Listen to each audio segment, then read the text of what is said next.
Yo, what's up guys? It's Noah here, and in today's video, we're going to break down the Week 2 Monday Night Football Showdown slate on Draftkings.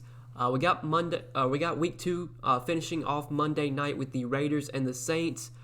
We will break down this game, talk about, the Showdown slate on DK. We'll take a look at the player pool. We'll start from top to bottom, pretty much go through all the playable guys that I like on the Showdown slate. We're not going to talk about the guys way down here, $200 that really don't play and aren't viable options. Mainly the guys that are going to be on the field that maybe have a chance to, get targets, get looks, potentially, score fantasy points. We'll talk about the player pool from top to bottom. I'll really kind of hit on the guys I like most, the matchups, what guys I like based on matchup and etc. So before we do get started, guys, as always, I would appreciate it if you would hit that like button down below.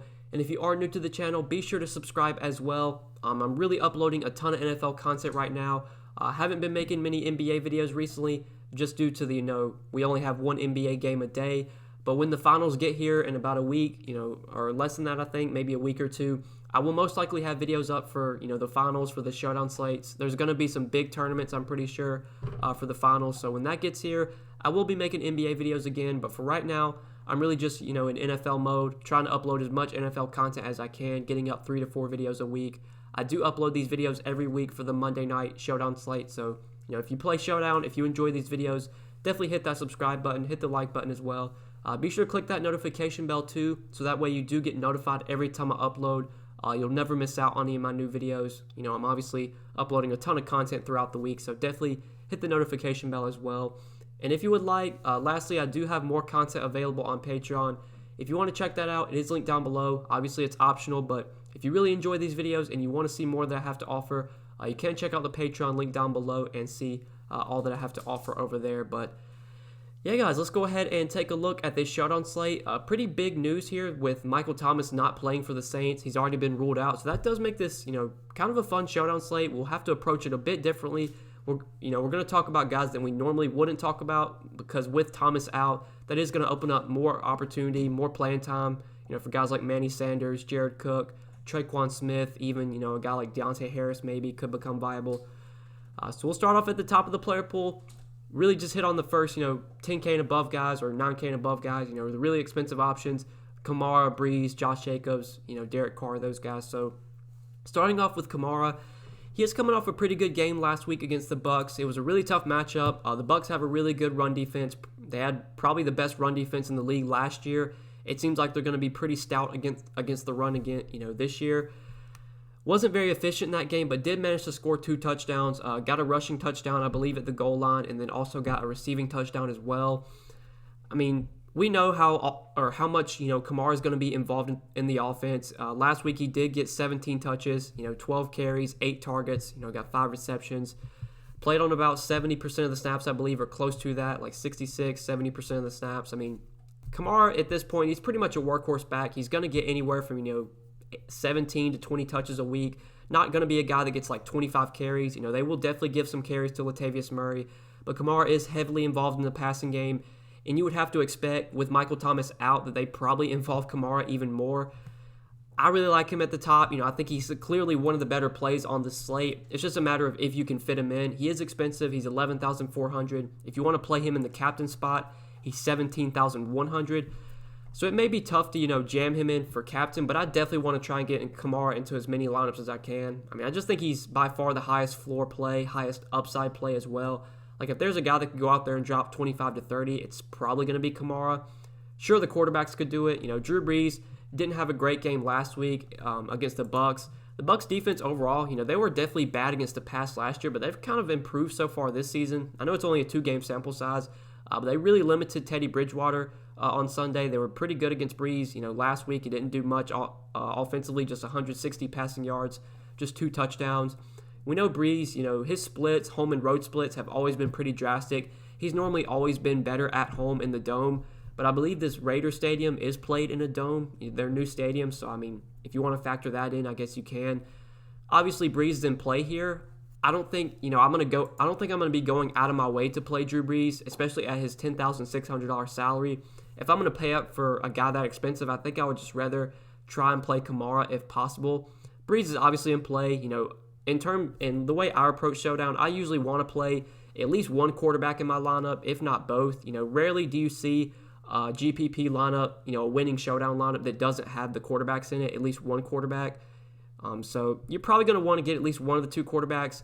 For me, I honestly might rather take the savings and play Derek Carr. I know Carr wasn't great last week, but game script's probably going to favor them here. They're right now they are 5.5-point home dogs. This game does have a pretty high total, 48.5 total, so we should expect a pretty high scoring game. Home dogs here. You would expect the Raiders probably going to be trailing for most of this game. Carr probably going to have to throw the ball a ton.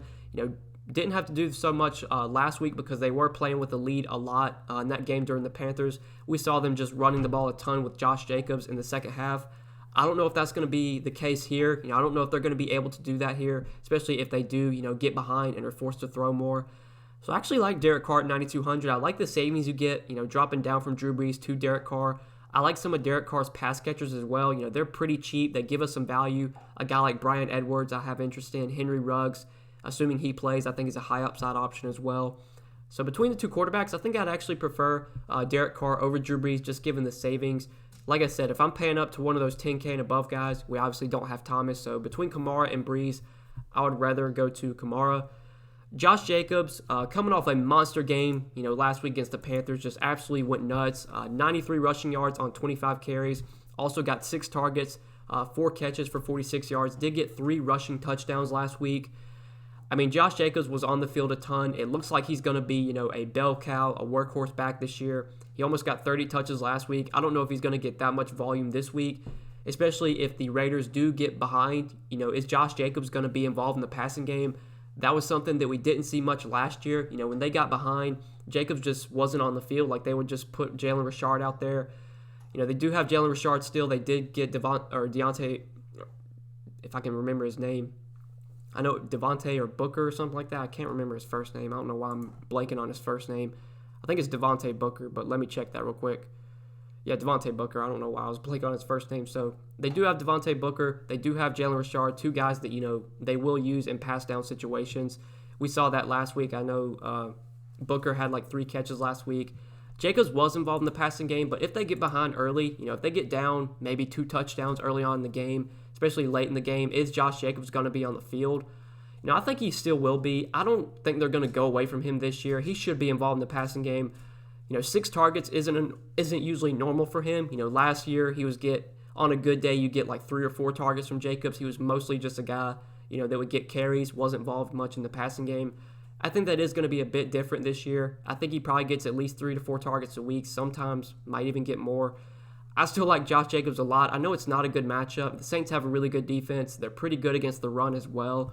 But Jacobs is cheap. He's only 9,600. I still have some interest in him at that price tag. Between the top pay-up options, I think I would prefer to go to Kamara, Jacobs, and Carr over a guy like Drew Brees. Maybe that's a hot take, but if I'm only playing one lineup today, I don't think Drew Brees makes it into my one lineup. But obviously, if I'm playing multiple lineups, then I will for sure have exposure to Drew Brees because it's a one-game showdown slate. It's not like we have a ton of other options to go to. But then looking at these mid-tier guys, I think there's a lot of appealing plays here. We'll start off with Manny Sanders and Jared Cook. I think both these guys look like really good options. Both of them should benefit with Michael Thomas out. Sanders should operate as the number 1 receiver now with Thomas out. Last week, only got 5 targets. Did find the end zone, though. 3 catches for 15 yards and a touchdown. I would expect a better game from him tomorrow night, on Monday night. Now that you have Thomas out, obviously Thomas is a guy that gets a ton of targets, incredibly high target share. He wasn't involved much in the offense last week, but normally he's a guy that, gets anywhere from 10 to 12 targets a week, just heavily involved. With him out now, that should be more looks for a guy like Manny Sanders, more looks for Jared Cook as well. I have interest in both guys. I think given the savings, maybe I would go to Jared Cook over Sanders. Jared Cook just seems like he always comes through. Even last week, didn't find the end zone, but still got 7 targets, 5 catches for 80 yards. They will use him a lot in the red zone. Like, he's a big target. They'll target him a lot in the red zone. I do like Jared Cook a lot here at 8K. If you want to factor in revenge game, I don't think that really matters. But, he did used to play for the Raiders, so a little bit of a revenge game here. If you want to factor that in, probably wouldn't do much, but I definitely like Cook and Sanders. I have interest in both guys, especially with Thomas out. I think both do benefit. Draftkings did a good job of pricing them up. It's not like they're super cheap, but I think both will benefit, and both guys are definitely in play for me. You do have Darren Waller as well, who does feel too cheap on on the Showdown slate, only 7,400. He did lead the team in targets last week with 8 targets, 6 catches for 45 yards. I mean, Waller's going to be a beast this season. He's going to get pretty good volume. We saw the kind of upside he had last year. You would only expect his volume to increase even more as he gets more familiar with the offense. This is also a game, like I said earlier, where you would expect the Raiders are probably going to be playing from behind, forced to throw more later on in the game. Definitely like some of their pass catchers, and Waller at 7,400 is for sure in play for me. Between him, Cook, and Sanders, I think Cook and Sanders are going to be the guys I'd rather go to just because I think they both really benefit without Thomas. But obviously Waller is for sure in play at 7,400. And then even, Henry Ruggs I like a lot at 6,800. Was actually off to a really hot start last week against the Panthers. Had like 7 fantasy points or 8 fantasy points in the first quarter. And then he got hurt. He did come back into the game, but wasn't doing much offensively in the second half. Only finished with 9.6 DK points, 5 targets, 3 catches for 55 yards. Did also get 2 rushing attempts. He's been listed as questionable for this game. He was limited in practice pretty much all week. I'm assuming that Ruggs plays, assuming he's 100% and not going to be limited here. I definitely have interest in him at 6,800. I think he's a very high upside receiver, incredibly talented, incredibly fast. Coming out of college at Alabama, just showed a ton of upside. Showed that upside last week against the Panthers, even though he didn't have a good game. They were running plays, trying to get him the ball. I think they're going to look to do that again. It's not the best matchup. Obviously, it was a great spot last week against the Panthers. The Panthers probably going to have the worst defense in the league this year. Their secondary is terrible. This is a much tougher spot against the Saints, much better secondary. Marshawn Lattimore might shadow Ruggs here. I'm not exactly sure on that, but game script should favor Ruggs and the Raiders, in their passing game. They should be playing from behind. I don't think Ruggs is going to be that popular, especially, with him having a questionable tag. That usually always lowers guys' ownership. Whenever guys are questionable going into a slate, they always come in lower owned than other players. So I think someone like Waller is going to attract a lot more ownership than a guy like Ruggs, which I definitely like. Between Waller and Ruggs, Waller is for sure the safer option, but for me, I don't really play, cash on these showdown slates. I'm playing tournaments. I'm looking for upside. And I think Henry Ruggs gives us a lot of upside, and he's not that expensive either at 6,800. So he's a very strong option as well. Traquan Smith, with him getting priced up to 6,400, I don't think I can go there. He's going to benefit with Michael Thomas out, but he's just too expensive for me. I would rather play Ruggs. I would rather play Waller. If Traquan was like 4K, I would have a lot more interest, but at 6,400, I think that's just a bit too much. He's still behind Michael Thomas, or not Michael Thomas, but he's still behind Manny Sanders, still behind Jared Cook, even Kamara. Those 3 guys are going to get, the large majority of looks from Drew Brees in the passing game. Smith is like the 4th guy in terms of, their totem pole for receiver targets. Like I said, he'll play more with Thomas out, should get a few more looks, but 6,400, a little bit too expensive for me. I don't see myself playing much Traquan Smith here. But then under 6K, looking at some value options, I think Hunter Renfrow is for sure viable. Between Aguilar and Renfrow, I don't want to play Aguilar. He did have a touchdown last week, but it was, that was his only catch. He didn't play a ton of the snaps either. A large majority of the wide receiver snaps went to Bryan Edwards, Henry Ruggs, and Hunter Renfrow. If I'm going to target Raiders wide receivers, it's going to be those 3 guys, and it's going to be Darren Waller. Renfrow would probably be, 3rd behind Edwards and behind Henry Ruggs. He'd be behind Waller as well. Renfro's not a guy that has a ton of upside. He's also a slot receiver, so he's not going to play as many snaps as Ruggs and as Edwards do, but he should get some looks. He should get some targets. I just don't feel like Hunter Renfrow is a guy I have to have. Like, he's just not a high upside player. Rarely does Hunter Renfrow go out there and score, 20 DK points. It's unlikely he goes for 100 yards and a touchdown, whereas I think Henry Ruggs, when he's fully healthy, which, heading into this game, we'll have to see if he's fully healthy. I would assume he's going to be, but like Henry Ruggs, I think is someone that can definitely give you 100 yards and a touchdown. Darren Waller has that kind of upside as well. Even Bryan Edwards, I don't know if Edwards has that upside, but Edwards is much cheaper than Renfrow. So I would rather play Edwards in that situation. Edwards is coming in at 4,800. He did actually lead the team in snaps played last week. Obviously with Henry Ruggs getting injured and missing some time, that definitely, I'm sure if, Ruggs didn't get hurt, he probably would have played more than Edwards. But I believe Edwards did play on about 75% of the snaps last week, which did lead the team, or at least led the receivers. He's 4,800. He didn't get targeted, or he only got targeted one time last week, just one catch for 9 yards. But it was great to see that he was on the field, so much that he played 75% of the snaps. Without Tyrell Williams, with him on the IR, that is going to open the door for Bryan Edwards to be their number 2 receiver behind Henry Ruggs. Should play 75 to 80% of the snaps. I think he's going to get more than one target a week, obviously. He's only 4,800. These are the kind of guys I like targeting on Showdown slates. Just because he didn't have a great game last week doesn't mean there isn't, potential for him, especially with him being on the field so much. He's cheaper than Renfrow. He's probably going to be on the field more than Renfrow will. I do like Bryan Edwards. He is a high upside receiver coming out of college. He showed some upside at South Carolina. Definitely like him at 4,800 for sure. Probably one of my favorite values. Rarely do I play the kickers and the defenses. I think they're definitely viable. The kickers you could look to. They're probably going to score you anywhere from 6 to 12 points. But I just feel like if I'm looking for like 15 to 20 point upside, I think I just get that. I get more upside out of a receiver than I do a kicker or a defense. Defenses can get pick sixes, they can get fumble, scooping scores, but that's just so hard to predict. I really don't want to pay up for defenses. The Saints have a really good defense. I could see them forcing some turnovers here, but I would rather play Bryan Edwards over the Saints defense, over the kickers as well. Latavius Murray, doubt I go there. Like, rarely do I play backup running backs unless I think game script is going to allow a backup running back to get more touches. I don't know if that's going to be the case here.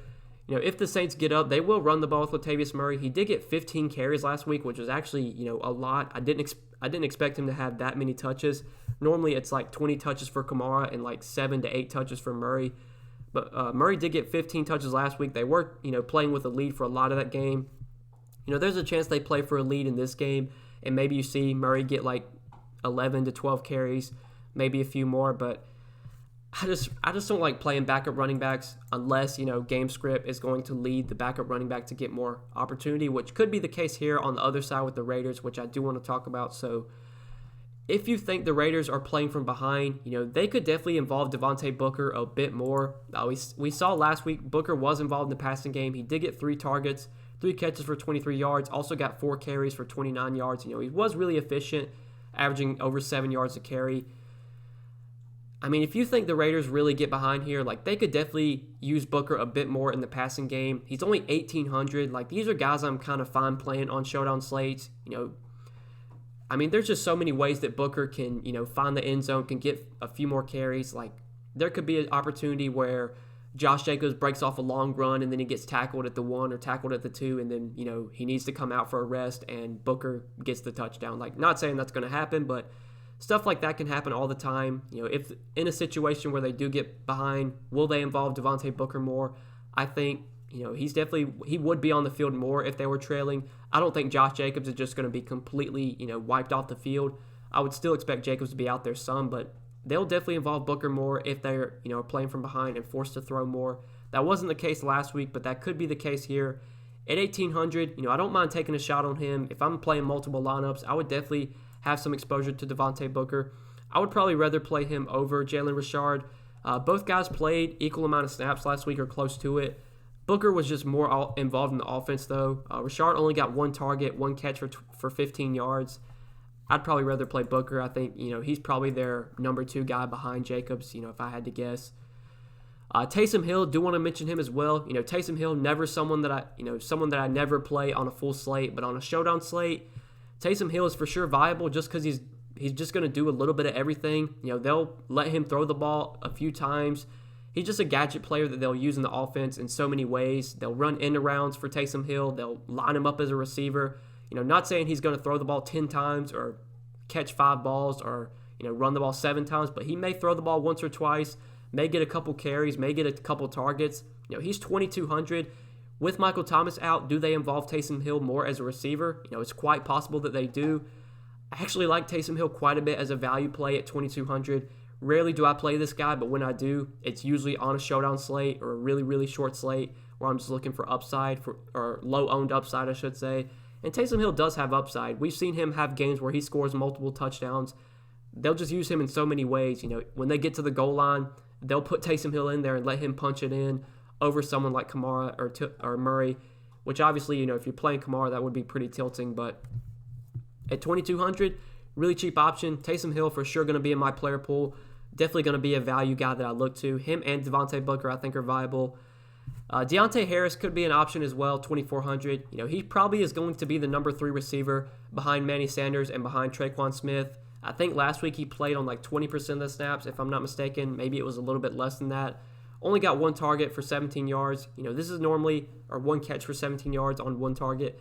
This is normally a guy I would never play, but on a showdown slate, now that Michael Thomas is out, you could see him play a few more, or see a few more targets, play more snaps. He will definitely play probably, if I had to guess, 50 to 60% of the snaps. He might only get 2 or 3 targets, but if that's maybe a deep ball, I'm pretty sure Harris does have some good speed, so maybe he could catch a deep ball. That's really all you need at 2,400. I think Taysom Hill probably a little bit of a safer option just because we know they want to involve Taysom Hill, whereas Deontay Harris, he could go out there, play 60% of the snaps and not get targeted at all. Whereas Taysom Hill, they'll legit, run plays designed for Taysom Hill. So I would probably go to Hill over Harris, but Harris, another punt play. Harris, Hill, and Booker, I think, are all viable punt options if you're looking for really cheap plays. If you're trying to fit in multiple top guys, you're probably going to have to go cheap somewhere, and I think those guys, would become viable in that situation. But I don't think anyone else I want to go to down here. Just these guys just aren't going to play enough. Even Jason Witten, I don't really want to play Jason Witten because he's still the backup tight end. Sure, he could get a, red zone touchdown, could get like a 10-yard touchdown in the red zone.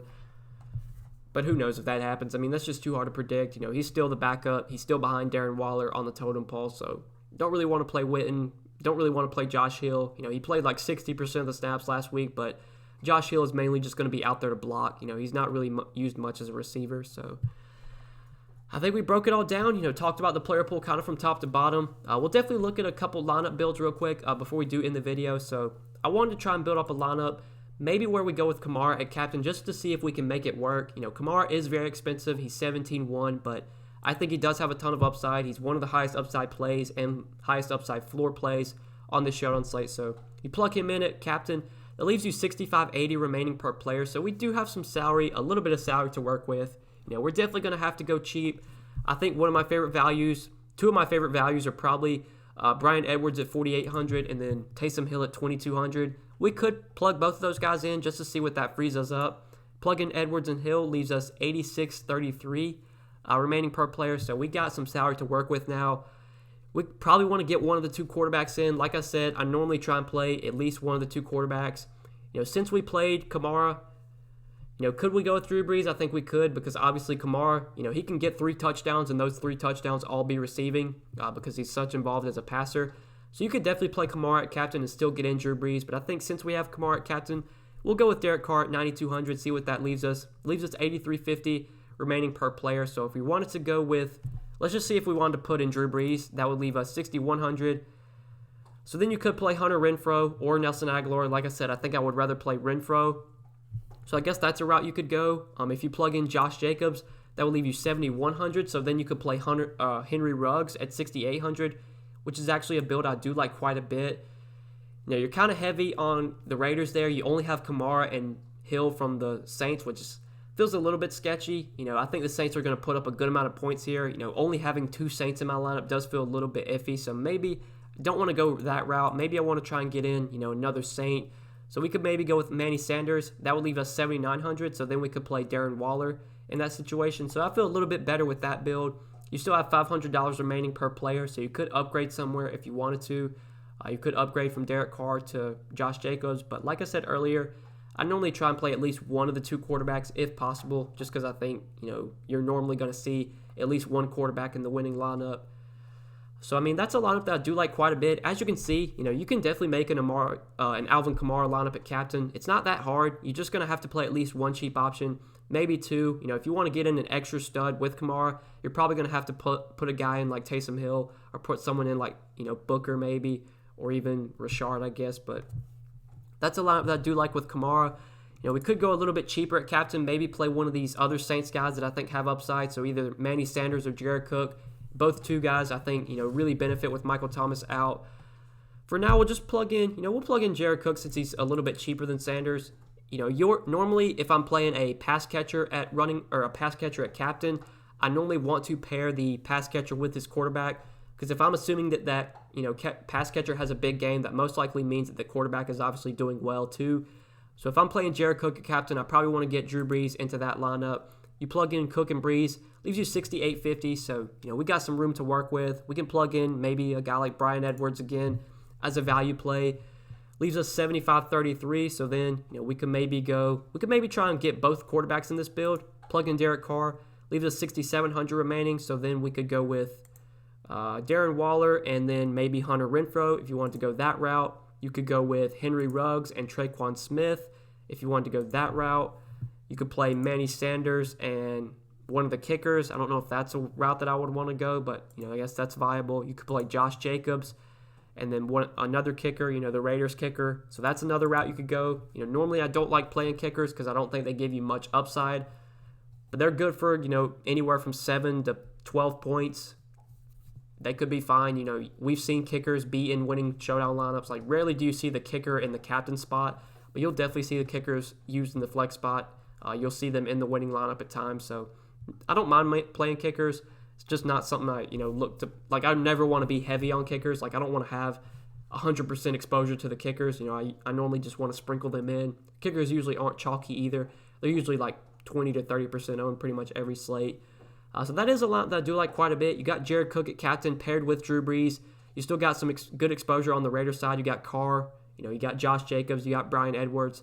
All guys that I think have upside. So that's another build that I do like quite a bit that you could definitely look to do.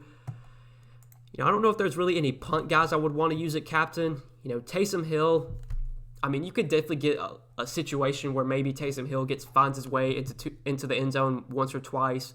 We know they'll run plays designed for Taysom Hill. Without Michael Thomas, maybe they line Taysom Hill up as a receiver. If you were to do something crazy and play Taysom Hill at the captain, which I think before it has actually worked out, I think there's been a time, I honestly think there's been a few times where Taysom Hill has been in the captain spot, been in the winning lineup whenever the Saints have played. There's been times where he's scored like 15 or 20 points, where he's got multiple touchdowns. So it could happen if you play him at captain. You can literally do whatever you want. You could play Kamara, Brees, Jacobs, Carr, and then still have enough for like Hunter Renfrow. You could obviously downgrade off of one of those guys though. Like, you could downgrade off of Carr, play Sanders, and then that could get you. Well, that couldn't get you up to anything else, but you could downgrade off of Carr to Jared Cook, and then that would leave you enough to play, Henry Ruggs. So that's another route you could go. Taysom Hill at captain. Most of the time, it's probably not going to work out, but the one time or the few times it does, if I was playing multiple lineups, I would definitely have one or two with Taysom Hill at captain, because I just think they like to run plays for him, especially, down the goal line. They'll let him sneak it in. They'll run in arounds with Taysom Hill. Like, he's going to be involved in the offense at least a little bit. He's going to get a few touches, whether that's throwing the ball, catching it, running it. Like, they just involve him so much. So he's a guy I like playing on showdown slates, and I would definitely have some exposure to. Even at the captain spot, I think it's something you could look to do, just because it allows you to play pretty much whoever you want with the rest of your lineup. So that's just a couple lineup builds I like. If I'm only playing one lineup, I'm probably just going to jam in Kamara at captain. I don't think many people are going to do that because he is so expensive. I think you're going to see probably not Derek Carr, but probably Drew Brees will be used at captain a good amount. Darren Waller, with his price, I think will probably be used at the captain a lot. I don't think there's going to be too many cheap guys that get used at the captain much. So I do like building around Kamara if I'm only playing one lineup. He's the guy I like the most, feel most confident in on this showdown slate. But yeah, I think we kind of broke it all down, guys. Covered it, the player pool from top to bottom. I hope you guys did enjoy this video. I really do appreciate you watching. Before we get out of here, just make sure you hit that like button down below, guys. I always appreciate the likes. Be sure to hit the subscribe button as well if you are new here. And click that notification bell so that way you do get notified every time I upload and you'll never miss out on any of my new videos. And if you want to get more content from me, I do have stuff available on Patreon that you can check out. Link down below in the description. If you really enjoy these videos, if you want to get more from me, if you want to see more that I have to offer, that is linked down below on Patreon. But best of luck tonight, guys. I really appreciate you watching the video. I hope you did enjoy, and we will see you in the next one, guys. Peace.